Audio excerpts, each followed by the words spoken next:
Referindo-me a esse, digamos, pacote básico, médico de família, todos os utentes têm Claro. direito. Aliás, eu cito aqui a Carta dos Direitos de Acesso aos Cuidados de Saúde, que define precisamente estes direitos de todos os utentes.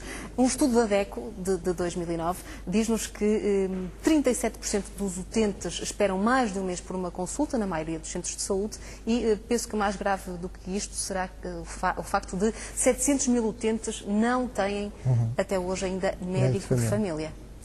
Os cuidados primários é um grande desafio.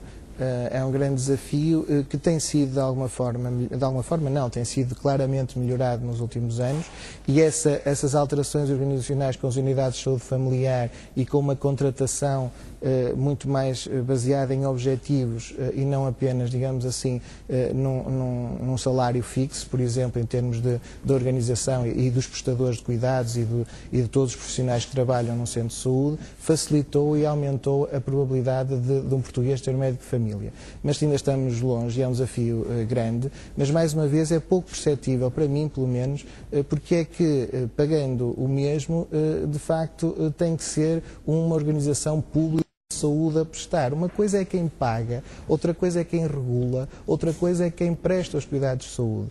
E uma das coisas que tem acontecido em todos os países é a separação cada vez mais nítida destas entidades. Mesmo que seja, digamos, como é que é o caso português, todos o Estado.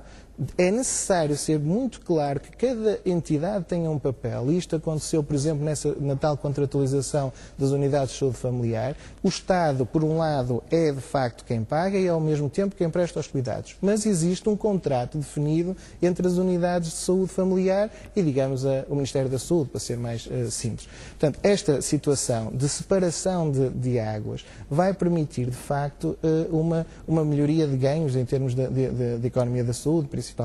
Agora, é preciso perceber que eu tenho alguma dificuldade em perceber se há falta de médicos de família nas unidades públicas, qual é a motivação para, obviamente, com critérios claros de custo ser igual, digamos assim, obviamente que o custo tem que ser igual ou inferior, mas de facto tem que haver, digamos, novas soluções que permitam rapidamente aumentar o número de médicos de família disponíveis para os portugueses. E quais serão então essas medidas de gestão mais adequadas neste momento para fazer face a esta realidade portuguesa? O que eu estava a tentar dizer era exatamente que uma dessas situações, e hoje por acaso foi há poucas horas esta situação de recontratarem médicos reformados, o que terá com certeza os seus interesses e os seus benefícios, mas seguramente todos entendem que também terá os seus problemas e que reflete muito mais os interesses de uma determinada geração do que propriamente os interesses gerais, porque o que nós temos a perceber, e era isso que eu estava a tentar dizer, é que com esta dificuldade de acesso, com preço fixo, com contrato adequado, vejo com muita dificuldade o receio que existe por a prestação de cuidados de saúde feitos por entidades que não organizadas estatalmente. Vejo com muita dificuldade. Aliás, há um exemplo fantástico, que é o setor bancário. Fantástico, com os seus problemas, mas em termos de organização de cuidados, que é a Caixa Geral de Depósitos. A Caixa Geral de Depósitos favorece alguma concorrência. É do Estado, o maior banco português de longe é o Estado, mas o Estado não obriga que tudo seja prestado pela Caixa Geral de Depósitos.